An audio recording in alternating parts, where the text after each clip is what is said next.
What's up, everyone? I'm Damien, And I'm Nick. and this is the Aki Culture Club.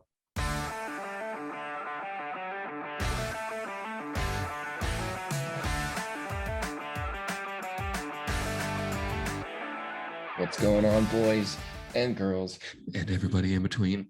Hello. Welcome back to episode 53 of the Aki Culture Club. And let me tell you, we got a banger for you today. 53. Yeah, just right off the bat, I cannot wait to talk about Demon Slayer. We'll save it for the end. We're gonna save it for the end because that's the climax, right? We can't start with that. I just yeah. We just can't do that from there. All right, let's start slow, and then we'll build our way up to Demon Slayer. Then how about that? Okay, I like that. Okay, let's start with Blue Period. I'll start with Blue Period. Definitely a slow one. Definitely a slow one, but I feel like we're taking up the roller coaster for it to finally, get that drop. Yeah. The episode itself wasn't that slow. I'm just saying, like, in general, Blue Period is slow because it's not this. You're not fighting demons. That's you're painting paintings. Well, you're fighting demons, but they're not external demons. They're internal demons. That's perfect. And I feel like Iguchi's really fighting those demons right now. We learned about a few of them. Yes, we did. It starts off and he has like a hive on his arm, or he has hives on his arm just from all the stress that they're going through. And like when they get to when he gets to the classroom and everyone's like just deadpan staring into the distance, like existential dread. What these kids are going through to try to get into art school, man, is rough.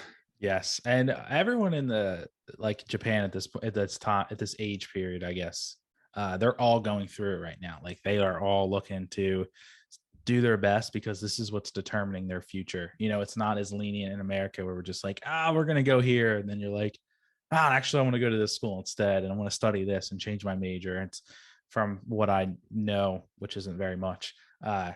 You pick what you pick, and you're kind of set on that track. That's insane to think about. It's kind of stressful. That's very stressful. Dude, they're in like how old are they? 17 probably. 17? Yeah.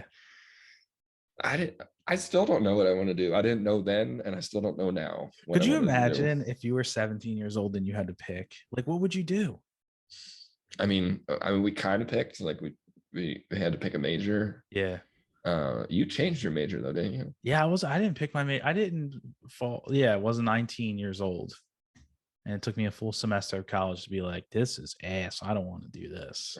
But like, I originally picked physical therapy, and now I am a software engineer. So I originally picked criminal justice, and now I'm a UX product designer. So so imagine that, signing up for the rest of your life at 17. That'd be one unhappy person for sure.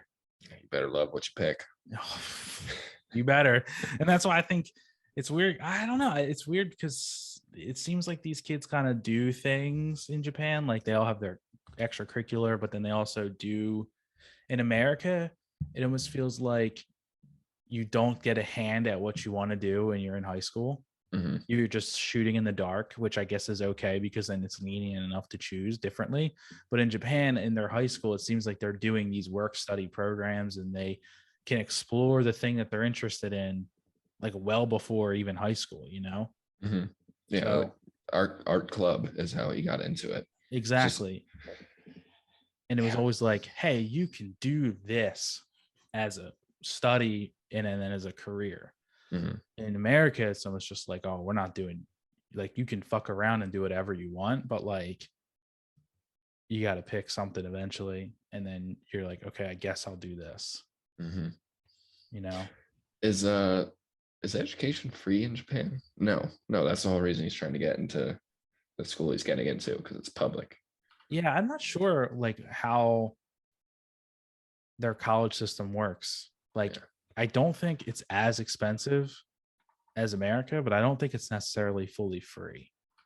Right. Not like Germany or some of the other countries. But yeah, that was his whole thing, is he wants to study art, but he has to go to public school for it. And like TUA is the only public school that's like a good art school. So he's got to get into there. He has to. Okay. I just looked it up real quick. It is not free. It seems. Yeah. It seems that private institutions in Japan make up 80% of the country's universities and charge up to 1.2 million yen or $10,800 annually on top of their $2,700 entry fees. So you pay a lot of money. I know, right? That's insane. $2,700 for entrance fees. Just to get in. Yes. And that's the top of the chain, though. Yeah.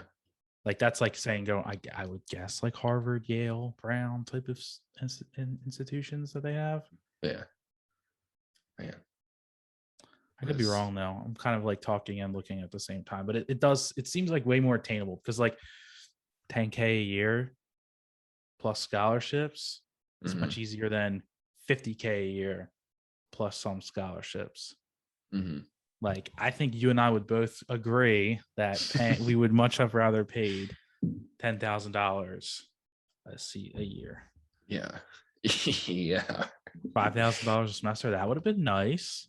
You know, not $5,000 a credit. A credit. And you have to take 15 of them. I think it's about 5,000. Yeah. I think it's $3,500 a credit. It's too much. That's what it's way too much. It's even more expensive now than it was when we went, which is insane. Of course. Enough about our poor financial decisions, though. Yes, Yaguchi's decisions on where he's going to go to UA. Yes, and the whole kind of the whole point of this episode was fleshed out in the beginning, where his teacher, she said she told him that he lacks self-centeredness and he lacks the ability to have fun. Yes, which I didn't think about that until this episode, but you can totally see it because he's constantly stressed. He's constantly nitpicking at the techniques that he's using. Like all he wants to do is get better at art, but he got into it because he did the blue piece. Yeah. And he loved it. And he was like, this is amazing. And then he just lost it. Yeah. Did you think it was interesting? So you're right. Like he was self-centered. If you go back and like rewatch some of the old episodes or the interactions that he had with characters in really pivotal moments in their relationship, he does come off sometimes as self-centered. However, I didn't see that as like a failing point of his personality. I just thought kind of like it's a story about him, and that we think when we watch anime, it's always about the MC. Yeah. And that's kind of almost like a given, you know, like, yeah, of course the story is about MC. Of course they're self-centered. Of course they want to save the day. Of course they want to do all these things.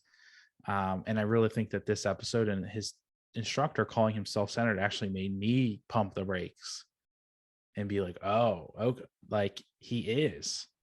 He's not supposed to be. Yeah. Supposed to be about the art. Exactly. But like I feel like he's grown so much since the beginning of this. And it's all through painting and drawing, but just as a character, he had no emotion in the beginning. Really. It was just here's the task. He was very analytical. Do the task, work hard, get into school. That was it. But we saw him cry this episode. We did. And I wish I would have wrote down the line that Koi said to him. I have it. Don't smile like that. When you do, it means that you're shutting me out. Yeah, that was I'm just like, Koi is the man. I like this guy. Yeah, and it was funny because he almost didn't go and eat with Koi, but he remembered that he was being self-centered, and that's something that he needed to change.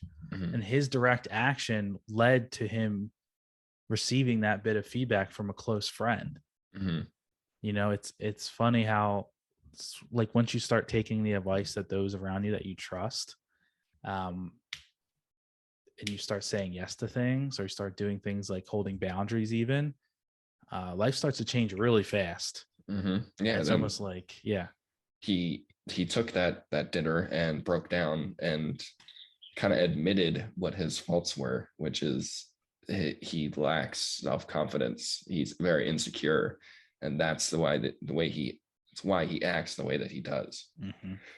He over intellectualizes everything to the point so he doesn't have to feel like he's inadequate. Yeah.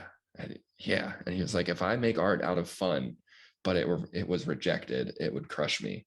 Mm-hmm. Because he wants his art to be rejected for some like technique or something. Yes. Something that he Not can prove on. Yeah. And it was a, like slow episode, but like a big episode. Yeah. Do you feel connected to him saying that at all? Like we put our guard up for most things in our life, just so like I know people with self-confidence do this often. Like instead of saying like, oh, it's because, like I wasn't, let's see if I can think of an example.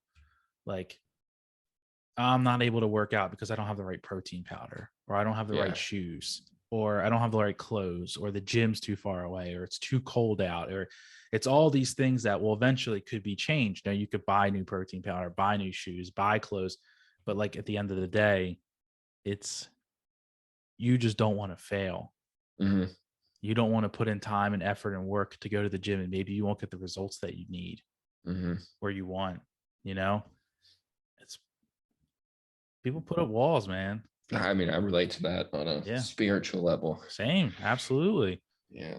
Like I'm in the job hunt right now. And Yeah. like there are some companies that are like very well known, and I won't put in an application because like I don't want to get the technical interview and like not get the job, you know? Mm-hmm. Absolutely. It's Yeah. crushing because at the end of the day, it's like they're solely judging you on one skill, right? Yeah. And you may have so much more to offer, and I know that you do. And it's like, damn, like it kind of it's like almost like pulling the sheet over out from like over somebody when they're sleeping. It just totally exposes them. Yeah. Man, all this from a show that's about painting. It is. It is. What did you think about the end? I think Raiju, they were in, I guess, I don't know if they were doing a self portrait, but they just X Mhm. walked out. Yeah, I don't they weren't in the same class, so they might not have had the same uh prompts. Could have been Yeah. anything. But Mm-hmm. yeah, I was a little confused, and I was part of me was like, imagine if she gets accepted now because they think that's art. Like That would how be, funny that would oh, be. like the entire statement of like trying super hard to get into this art school, putting everything out onto the table, working yourself to the bone. You finally sit down and you just boom, boom, X and walk out. That act of rebellion is pushing it further as a bit of art. That would be insane. Yeah, I mean, there's always like those kind of in the art scene, that Mm-hmm. kind of stuff. Like, oh, it's so abstract and out there. It's so cool. Yeah. But I didn't really know what to think of that because we haven't seen her in a while, but she's going, or they are going through some things. And, but we don't know why. We have no idea. I know. I think we'll figure out probably next episode. They'll probably start it with that as the opener. Yeah. But so if you were in this exam Mm-hmm. and you were tasked to draw, this is another thing I was thinking about. You were tasked to draw a self portrait. Mm-hmm. Would you just draw what you look like? That's a good question. My first thought is yes, but now that you're asking this, I'm like, oh shit, would it be better to do an abstract version of yourself? Right. Would it be how you are on the inside? Figuratively, not literally, obviously. Would it be a self portrait of who you see yourself becoming? You know? Yeah. So yeah, I don't, and I feel like Taguchi is like he's super literal and analytical. Like, is he just going to try to draw like the best detailed version of himself, like of what he looks like, or is he Mm-hmm. going to draw this insecure little boy as a self Mm, portrait? that's a really good question. I think this is what's going to happen. He is going to draw something that is good, but it doesn't stand up to what his classmates are doing. Mm-hmm. And I think there's going to be a moment for him where it clicks, and then he's going to surpass his limits and become an amazing artist and end up becoming every piece that he pushes out after that like realization will be amazing. Like at during the exam process, or Yes. he's okay? Yeah, because it's multiple days, I think. And I think this Yeah. first one, he's gonna do it and it's gonna be good.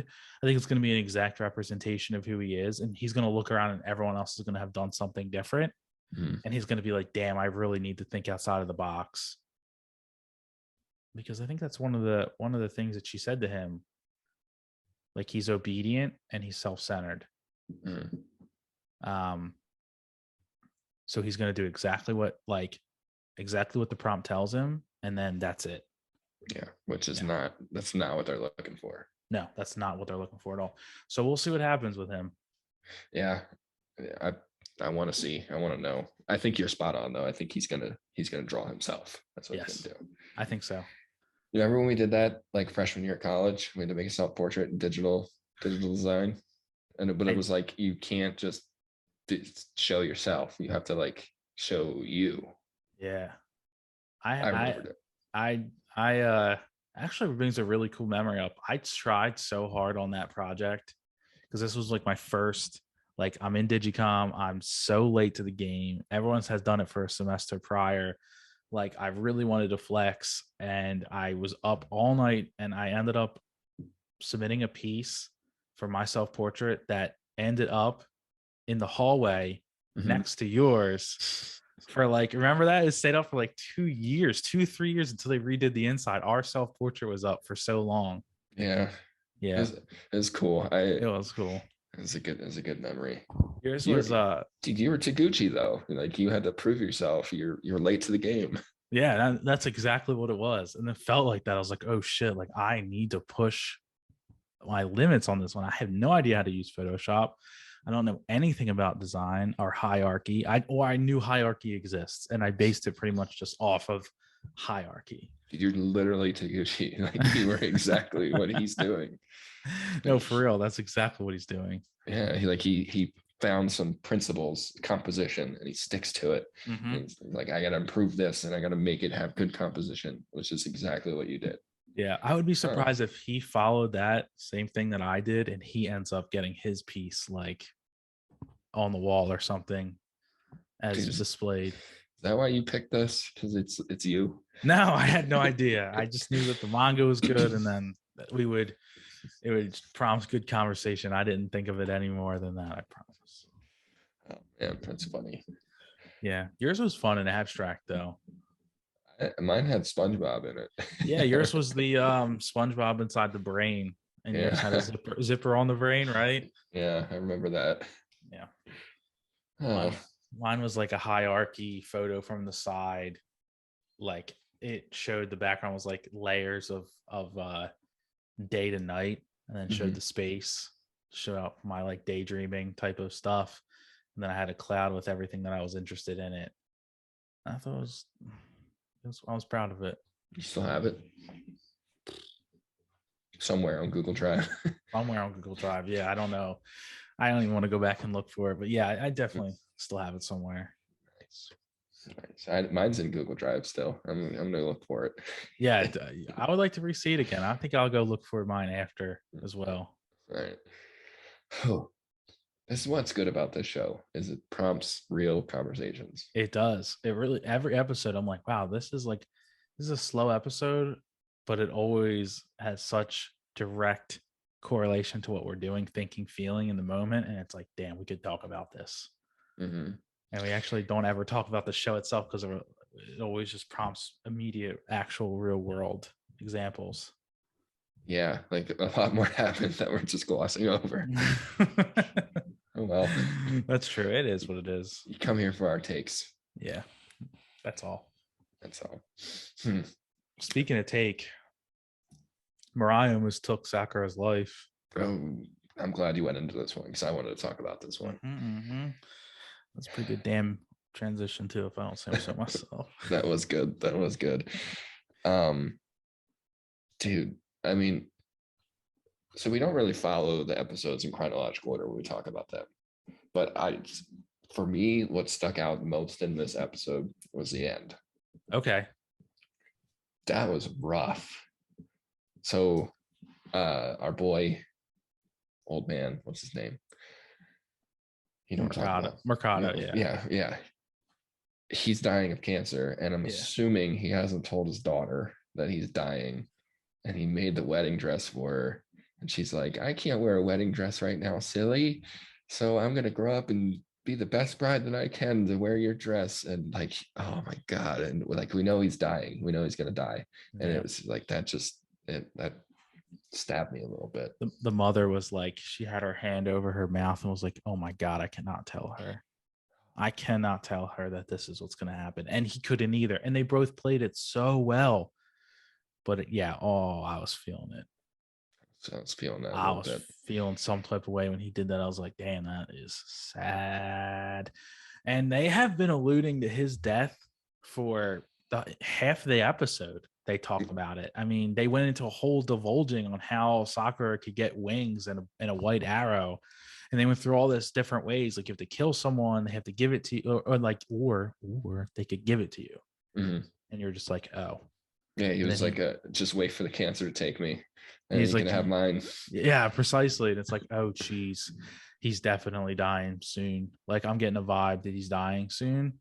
And it also made it a point to say, your angel can also give you the wings when the person dies as they're taking them up to heaven. So something tells me that he is going to do another like self-sacrifice type thing and off himself for the other god candidates. And he'll be able to, maybe Mirai will actually shoot him with a red arrow or something and not be such a turd. But I don't know. I don't know. Or the other option was Saki's angel rebel can get promoted to like a first grade. Yeah. It's not first grade, which I found out. Little Aki tidbit here. The voice actor for Rebel, I was like, he sounds like King from Seven Deadly Sins. Get out of here. So he's not. I had to look it up. He is, however, this man has been in, I think, 138 different shows. Holy crap. He's Tanjiro. No, he's not. He's Makoto from Moonlit Fantasy. What? He's Kaneki in Tokyo Ghoul. He's Falco from Attack on Titan. Like, he is in all of them. What the case study of Vanitas? He's Vanitas. Are you serious? Yeah. Oh my God. And he's just like the side character kind of in this. Like, this man's resume. How? And we're about to see like one of the biggest animes of the year start next week, and he's also being an angel in Platinum End. Yeah. Oh, like low key or not? What? Like a side character angel with butt wings, but he's also the main character of Demon Slayer, which is like the highest grossing anime movie ever. Yeah. What? I don't. I want to know more about how voice actors get gigs in anime, because we see this happen a lot where they're just like, yeah, I'm just playing a side character. Yeah, whatever. And it's just like, oh, also I play the biggest role of anime for MC, movie of all time. Like, no big deal. It's like, I don't even know how this works. I guess their agent just like puts feelers out and they book them and they're like, hey, do you want to do this role? And they're like, yeah. And I don't know. I don't want to say this because it sounds kind of pretentious, but it sounds like there's like no pretentiousness in the voice acting community for anime. Like, they'll just do anything. Yeah, like side characters or main characters, or like this 138 credits. Like, he can do probably anything that he wants to do. Yeah. He just doesn't care. He's just, I'm gonna be this butt wing angel. Yeah, for real. Like, wouldn't you want to be like, yeah, I'm the fucking MC. I'm Tanjiro. Like, wouldn't you want to be like, I'm not doing that. Right. I'm not going to be a butt wing angel in an anime that might, you know what I'm saying? Like, where I don't see that happen. Or do they? Or is it just like they sign a contract with their booking agency and the agency's like, here are your roles for 2021. Like, get fucked. This is what we got for you. And very well also be that. You're just like, oh, I guess I'm playing Tanjiro, and I guess I'm playing an angel. Like, I got to do this. This is what they signed me for. Dude, what talent to be in that. Like, I didn't hear Makoto or Tanjiro when Rebel was talking. Like, like he's able to change his voice. Yeah, he's that very that well. talented. Damn. That's awesome. I love when you look this stuff up. I have something else that I looked up too that's actually pretty interesting. What is that? Another Aki tidbit. Aki tidbit. Okay. So some of you may know that blood types in Japan are very, very important culturally. The same way that we look at like Myers-Briggs tests for our personality, Japanese look at their blood types for personality. Mm. So when they said that they got Metropolitan Man's blood type, which is B negative, it tells us, the audience, about who he is as a person. Really? So I obviously looked it up. Some things about him: he is self-centered, cold, financially minded, devoted, cautious, resilient, emotional, independent, robust, vain, ambitious, workaholic, intuitive, unpunctual, strong-willed, easygoing, confident, realistic, insensitive, self-determined, devoted. Yeah. And it's like, oh, damn. Other than the easygoing part, Yeah. that is like, that was his entire character. Yeah. I don't know if it's like B regular is like positive emotions and B negative is like negative emotions, because there's some positive ones on here too. I don't want to skew everybody, but there's also like vain and arrogant, but there's also agreeable, loyal. What are some other good ones? Romantic, easygoing, optimistic. So like passionate, but it seems like they're mostly negative. Yeah, but they're like spot on with his character. Yeah, they are. And I don't know if it gives us anything more, because it kind of just reinforces what we've already seen of him. Yeah. What made you look that up? I just had known that blood types were something that was important. Mm-hmm. And when Mercado said like, oh yeah, we figured out he's B negative blood type, I was like, oh, I want to know like what Japanese people think of people with blood B negative types.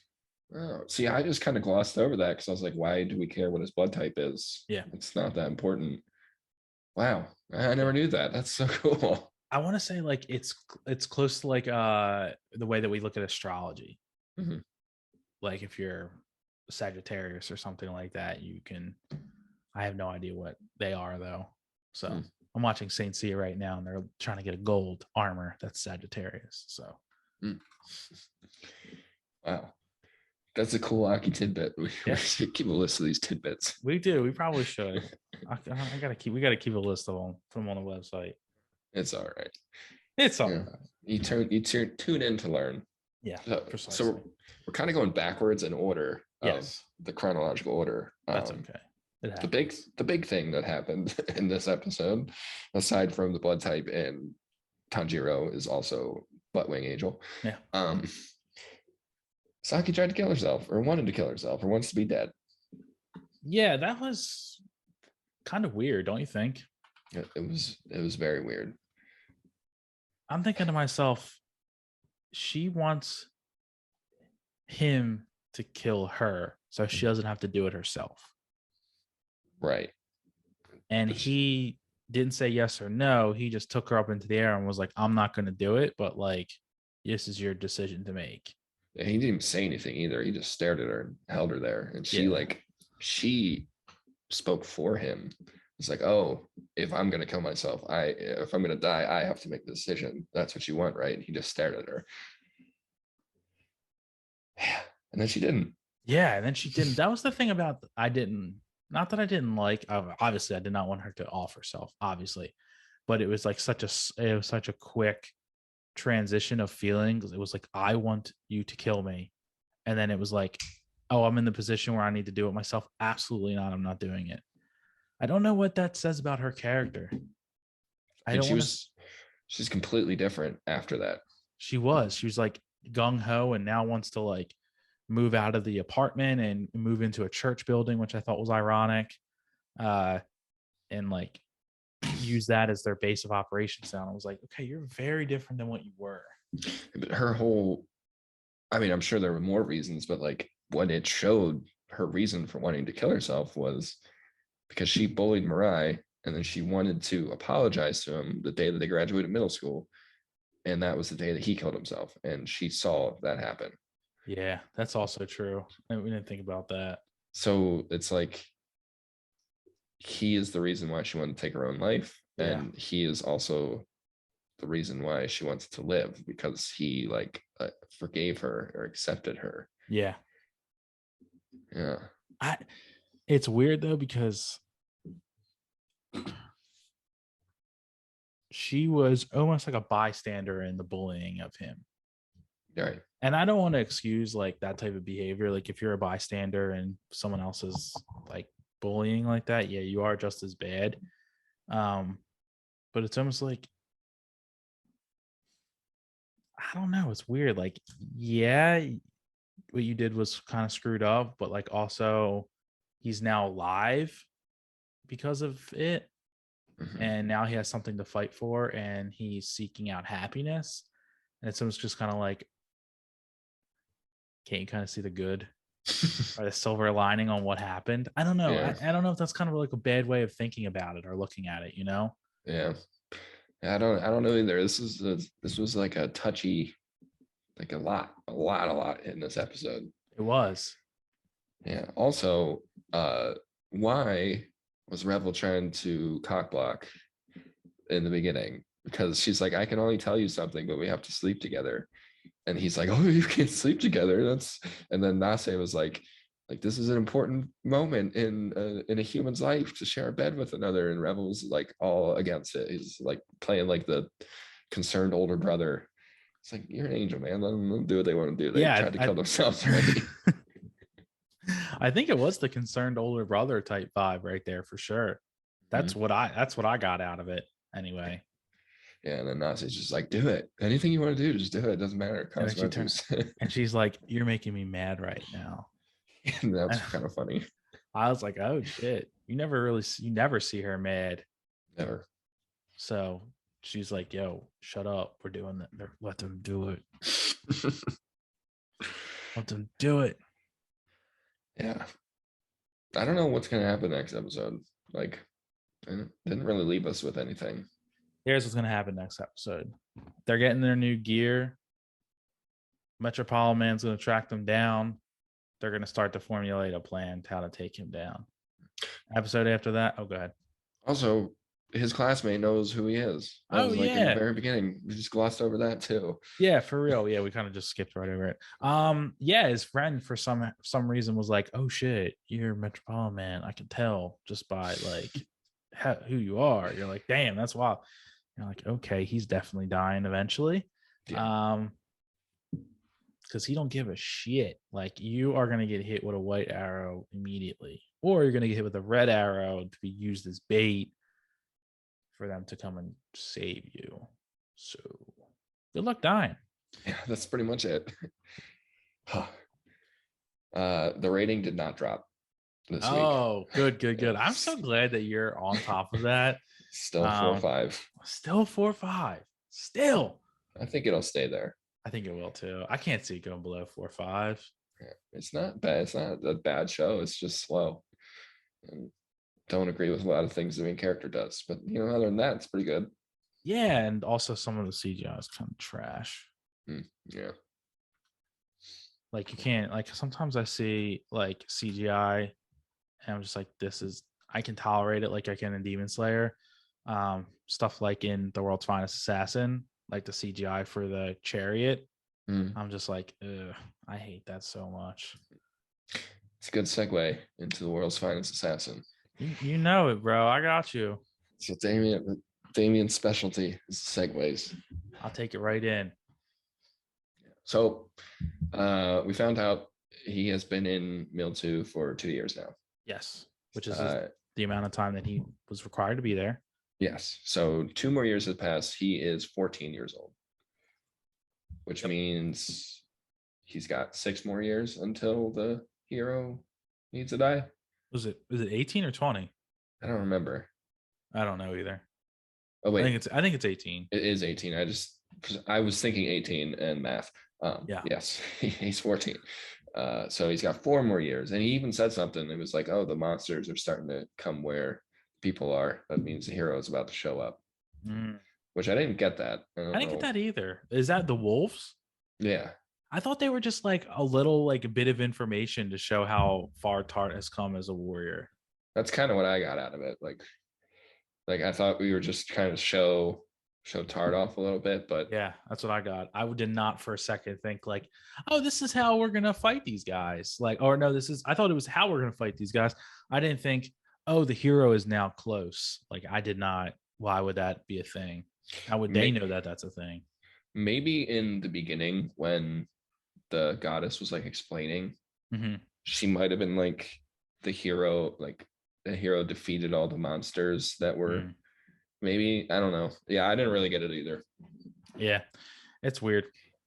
Also, Yeah. that means that the hero is kind of like omnipotent, not omnipotent, but like the goddess has been sending people to kill this hero for like decades Mhm. over the course of like generations.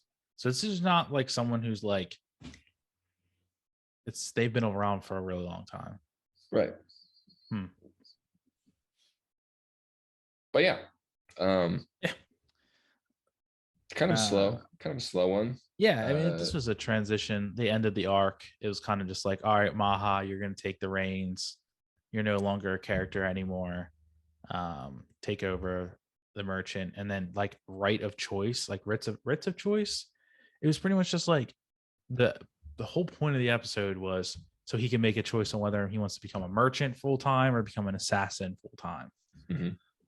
Little does his father know in this world that he was actually the world's finest world's finest assassin who just happened to become reincarnated as an aristocrat. Mhm. So killing is in his blood, Yeah, literally. literally. But he's gonna kill for his own reasons now Oh yes, of to course, his own protect the people. reasons. Yeah, he used to just be a tool, but now he's not a tool. He's a human, and he has people that he wants to protect, and that's why he's killing. Yeah. Okay. I So know that. what?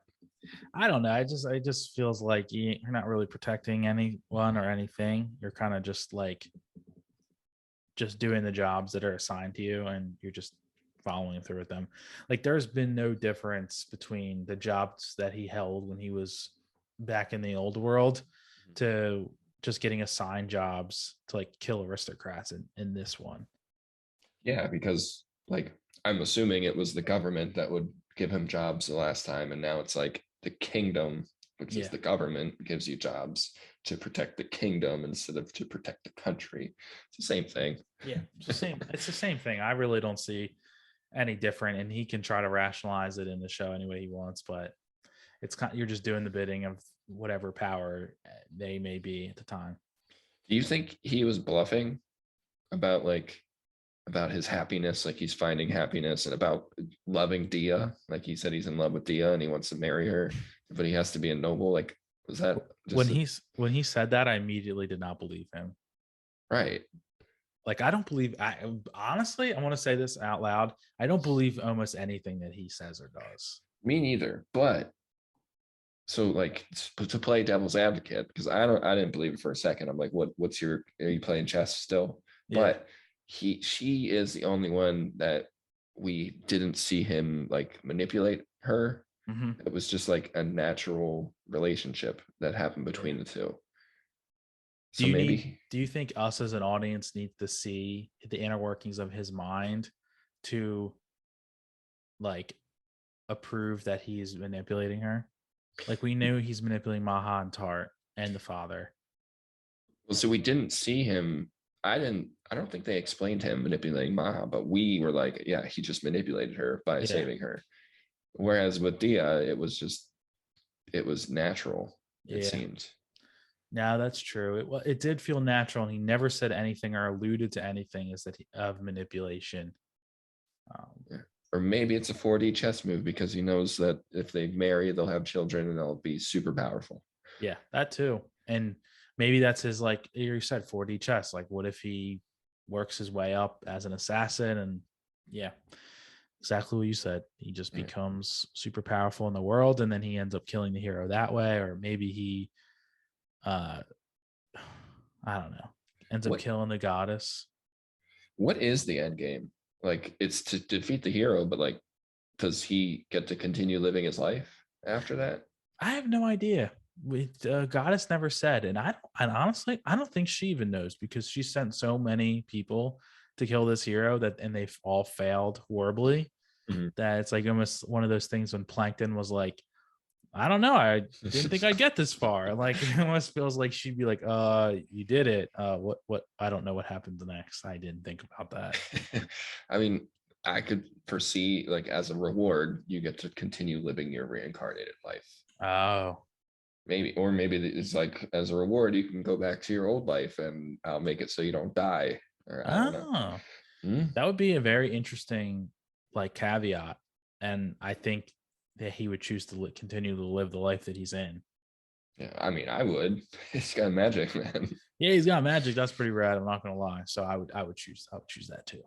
Yeah, yeah. Um, they never addressed like the weird thing from last episode. Just ignore it, and then What it's weird? gone. What The weird weird, thing? the whole wet dream thing, and Oh, at the end of the episode, yeah. yeah, it's I don't just think they were going to. I think they were just. Again, I don't know what the point of it was. there was. There wasn't one. Yeah, Yeah, I don't think there was. I don't think yeah. they were gonna get to it either. They kind of did a little bit where Tart was talking to him about Maha. It was like Maha loves you, even though they call each other brother and sister. Okay, um, but he was like, no, she doesn't love me. She just admires me, which is a completely different thing. Similar but different. Now, that was like Yeah. the only thing that they said about it. I just like I just why did they do that? Why did they do that? No idea. I don't know why they added it in.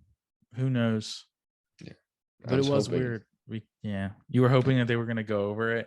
or just like just address this weird tension that's going on. Nah, I think the manga is just like, here's some weird shit. Get over it. I'm edgy. Get over it. It's kind of what it feels like. Edgy for the sake of being edgy. Yeah, that's what his original work, Redo of a Healer, is. It's Mm. just all edge. Mm. I don't even know. It's kind of terrible. I can't even say. I don't even. All I know is that it's edgy and it's rapey, and that's it. Mm. Mm.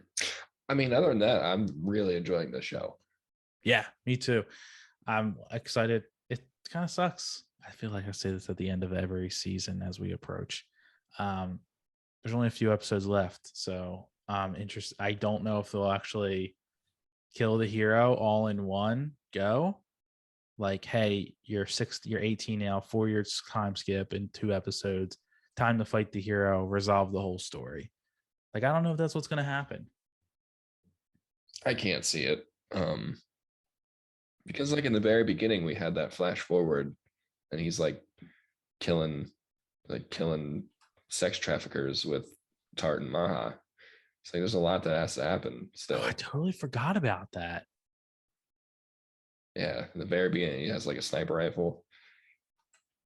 Oh, so he will eventually create guns, I guess, with Dia, maybe. What if Dia is the hero? I don't know. I'm not going to get into that. I'm not getting into it. Screw it. Good, because we got something else to talk about. We got one more. We got one more. All right, let's do it. I fucking called it. You did. I You really called it. did. I know you did. You can't have someone that's that overpowered and that cool and such an interesting character, and they're not one part of the main cast. It just doesn't work. It just doesn't work. I know. It's such a bummer. He has become one of my favorite characters. Just about how amazing he is. Good reason, man. That was awesome. It was amazing on so many fronts. Like the strength that he has just as a human alone, Mm-hmm. and the sheer willpower that he held. Like, let's take a moment to like step back and just the action, the animation was cool, but he was literally stabbed through the stomach, right? His eye is just gone. Mm-hmm. He is able to hold his sword and the dude's hand, the demon, and not let him go. No, Like, yeah. the strength that's required to do that is is immense. And meanwhile, he's not like, it's not a chopping his head off. He's pushing his blade through his neck Through as his this is neck. happening. So Yeah. it's like all his strength holding and all his strength pushing. Because like it's not easy to push a knife through meat without like a chop, you know? Yeah. Yeah. It was insane. And like I to watch him slowly die and tell Tanjiro, like, here are all the things that I need you to do. Yeah. Like, I need you to talk to my brother. I need you to talk to my father. Like, I need you to go back to where I'm from and take care of this for me. And he even like, he's helping Tanjiro. He's like, we have these books or these papers that could help you with your, I forget what it was called, the form that he does. Yeah. Like he's thinking of Tanjiro at this time too. Like go there and read these papers. They might help you. What a guy. What a guy. And it blows my mind. Like the way there's so many things I want to say about this, but the way that his I don't know. I'm having a hard time. There's so many different things I want to say. Um, the way that everyone mourned his death was different. I want to talk about the morning of his death. I want to talk about the way that Tanjiro spoke to the demon as he was running away, and I want to talk about all of their reactions when they found out that he was dead. Let's just go Okay. in chronological order. Yeah. Okay. Good. I just was like, oh my god, what do I want to say? What do I want? So I just going to throw it all out there. Those are the three things I want to touch upon. And 4, he went Super Saiyan when like in his final 9th form, Red Goku form, like he had the flames coming up around him. It's so cool. He put everything that he had into trying to kill Akaza. And even he himself, Akaza, was like, don't let me kill you. You are a chosen one. Like you are someone who could become the strongest. Isn't that crazy? Yeah. It's like insane. He's trying to make him become a demon because he's so powerful. Like he would be the most powerful demon. Yeah, and he feels bad for killing him. He doesn't want to see that be wasted potential amongst their line. That's crazy. That's craziness. Imagine if he did become a demon. Like oh I almost God. thought for a second he was going to take him up on it, but he's going to have such strong willpower that he was going to remain himself, but just in demon form. I was kind of like Nezuko, but like strong, like more human. Yeah. Shit, that would have been insane if you would have taken him up on it. But his resolve is so strong, and his like he said, the beauty about being human is seeing it through to the end, and it ending, and it's like, damn, like, fuck, okay. Yeah. So there's that, and then there's all their reactions. So you want to talk about Tanjiro first? It's in chronological order here. Yeah. Like that was heart-wrenching the way that he was yelling at that demon. Like again, this voice actor is so talented. I couldn't even tell that he was any other character, that it's so unique and different. And the way that he was, like the emotion and passion that is behind that voice in that moment as he's running away, and he did like the breathing where he like closed his eyes and then just threw the sword. It was like, oh my God, it hit him in the back. It still didn't kill him though. Like it still wasn't able to put him down. He's like, I'm not running from you. I'm running from the sun. He's like, you dumbass. Like I would kill you, know? Yeah. He's just like, you coward, come back here and fight. And he's like, we always fight on your terms when it's at nighttime, but like fight me like a man, essentially. God, it was like chilling. Yeah, it was. It was awesome. That whole scene, the whole episode was goosebumps. It was. And then Zenitsu was like, is he actually gonna die? Like, is he actually dead? Like, it was like all of them were different. Tanjiro was completely upset and sad. Zenitsu was anxious and apprehensive. And Inosuke was like, we're going to get strong right now. Like, we're training to the bone at this point to be able to fight these guys. Dude, Inosuke's reaction is the one that got me the worst. Really? Yeah. He was just like, Oh man, I kind of want to just rewatch that scene.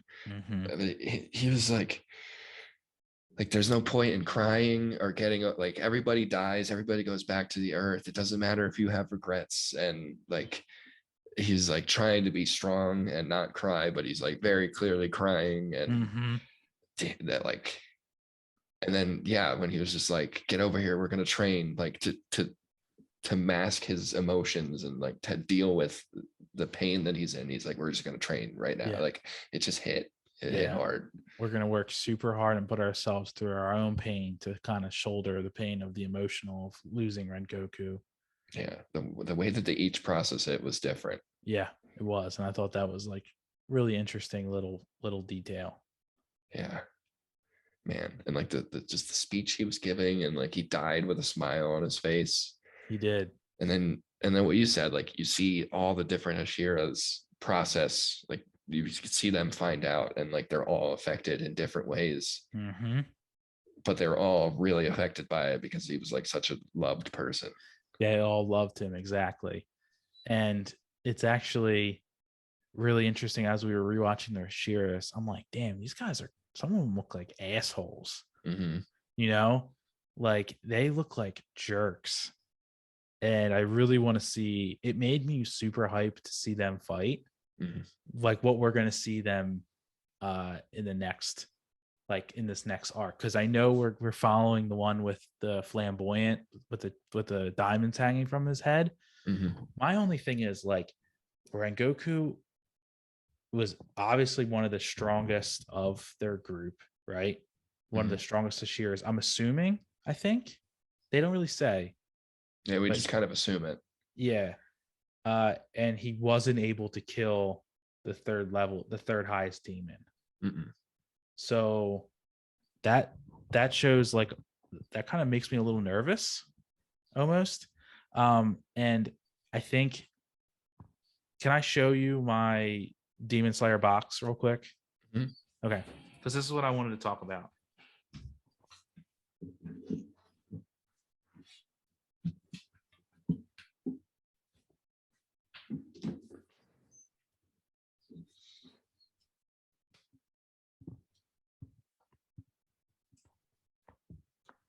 So I ordered the Demon Slayer manga like months ago when it was on pre-order. And I'll read it and then I'll watch it and then read it. Or I don't know, I might not be able to. I don't know. Hopefully there's no spoilers. I have no idea. So if you can see, that's Rengoku. Yep. His head is turned. He's facing, oh look, another turned head. Oh god. Oh look, a head that's hidden. Oh look, someone looking up, and then there's. You thinking those are the dead ones? I think those are the dead ones. Dang. I think the ones that have their heads turned are dead and covered. I think you're probably right. That's a good assumption. And I didn't want to say that, obviously, because you would have been like, oh, Rengoku's definitely dying. Yeah. But yeah. I think we're going to see more. My point is I think we're going to see more Hashiras die, regardless, without that box art.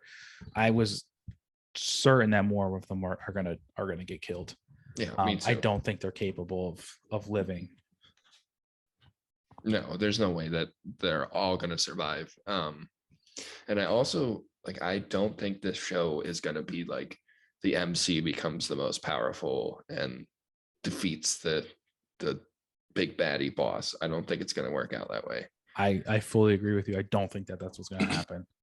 And I hope not, because I'm excited to see how they resolve the story without doing it that way. It's probably going to be like, we all need to fight together, and some of you are going to die. Yeah.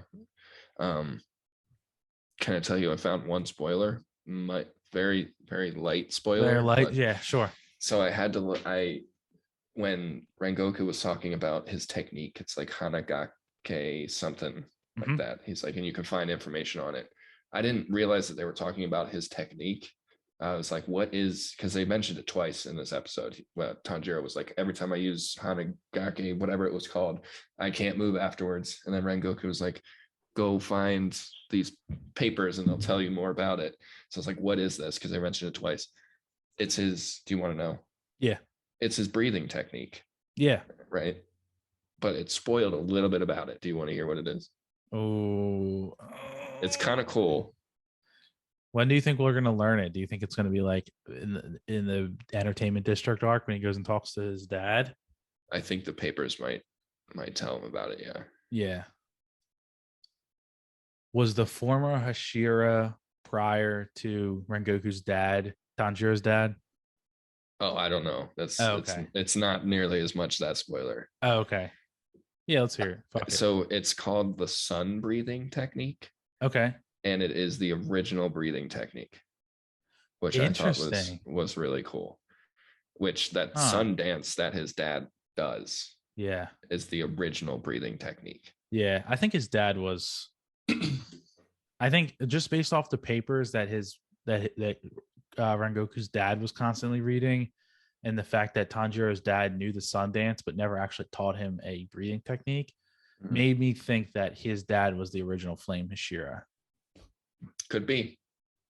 We don't know. Yeah, that's my guess, honestly. I think it's a pretty good, because like his dad is shrouded in mystery. Like yeah, we've never seen anything. Yeah. And also look at the Hanafuda that Tanjiro wears. It's a rising sun. Is that the earring? Yeah. Anyone?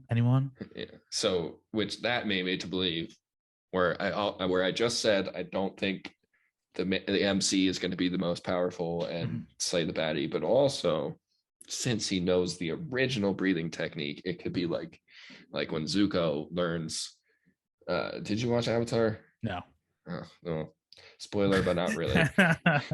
Zuko learns where the original firebending comes from. Okay. Late on in the show, and he becomes super powerful because of it. Okay. I can also see that happening. Interesting. Because it's like the original breathing technique. I don't know. Yeah. Do you think that Tanjiro will become a Flame Hashira or a Hashira in general? Yes. You think so? Yeah. Huh. With knowing that, and like the rate that in which he improves. Yeah. Yes. Interesting. I'm so on the fence about whether or not that the three of them may become Hashiras, because currently there isn't any room, or maybe there are. I don't know how many Hashiras there can be if it's like capped at the number that is now. But like there is no electric and there is no beast Hashira. Right. So like that could happen, but like we would need to see like significant character development amongst all three of them for them to become Hashira level, because none of them were able to fight Akaza like Rengoku was. Not even close. Yeah. Not even close. Yeah, I don't know. Or maybe he defeats all the demons and there's no more need for Hashira. Potentially. I don't know. I feel like their leader is going to die of the demon core is going to die soon anyway. The leader of the demon core is going to die soon? Yeah. Why do you say that? He said it himself. He's like, I'm going to be joining Rengoku and all the others very shortly. Of the Hashiras? Yeah. Leader of the, yes. I thought you meant like the demon king guy. No. Yeah, he did he's say alive and well. Yeah. And we also know that like there have been a lot of Hashiras, because like, and the demons keep killing them. So it really does hit home where it's like these guys are very powerful. The demons are very powerful. Our Hashiras are very powerful, but like they don't match up to the demons, especially the upper echelon ones. Right. So get ready. Yeah, I don't know. Like I'm so skeptical about how the next Hashira is going to work. And like, are we just going to see them die constantly? Like, I don't know I'm so excited for the entertainment district arc to start. I really, really am excited. Same, me too. And I want to see like his family. I want to see Rengoku's family and his brother, and I want to learn about the papers, and I'm very excited. Me too. I'm so excited. It starts, I think, December 5th. Oh, okay. So we are getting more story in this season, right? Oh, bro, this was like the Mugen Train arc was nothing more than just a like a way to like make the movie into a television show pre winter 2022. Okay. Like we have a full season, probably 24 episodes, full season of Demon Slayer coming up. Thank Neptune. Yeah. So we'll be seeing a lot of cool stuff. Good, because this show is just, I've been recommending it to my non-anime friends. Like, this is a great one to recommend. I'm not gonna lie. Yeah. Oh, can't wait. Yeah, it's a tough one, but We're gonna have so much good stuff to watch in a couple months. It's gonna be great. oh yeah. Oh yeah. Can you imagine doing Demon Slayer and Attack on Titan at the same time? And I can't. Get out of here. Get out of here, bro. It's gonna be our best season yet. Get out of here. If Chainsaw Man gets released, who knows if it will? Nobody knows. It might. It might. I want it to. I know nothing about it other than it looks awesome. Oh, it's gory as hell. It's a gory one, but who knows? I don't really think there's much else that'll happen in next season. So, I wanted to talk to you about before we head out. Saint Seiya, what I'm watching. It's like the original shonen. It premiered in the mid '80s, and it's about every warrior gets a cloth that's associated with a constellation in the sky, and he's the Pegasus saint, and he has the Swan Saint, whatever, all different types of Phoenix, etc. And the story is really really cool. And how it's like and there's like a lot of mystery to it. And for the 80s, like the animation isn't great, but the art and the art is awesome. Like the background art is like watercolor sometimes, and it's painted, and it's really really cool. And the animation's bad. They do the same formula as where like in shonen today, where like they won't animate most of the episode if there's a big fight, and then they'll solely animate on that fight. And there's like, you see in Naruto, there's like genjutsu. In Saint Seiya, there's like a form of fighting that's so similar to genjutsu. And it's like, wow, I think like Naruto's mangaka might have taken that fighting style from Saint Seiya and integrated it into his genjutsu. Like it's the same exact thing. It's crazy. Really? It's the same thing. Like they can point as a punch, like they go and punch, but it's one finger and it goes through their brain. It like scrambles their brain, and all of a sudden they think that like shit's happening to them. And it's just the same as again. So you got to be strong enough to be able to break yourself away from it. The craziest thing though, Nick, I will say is it is violent as hell. Really? Dude, they kill everybody. Like they'll introduce a character and it's not just like, oh, this character is defeated. It's like, oh, you're getting your head chopped off.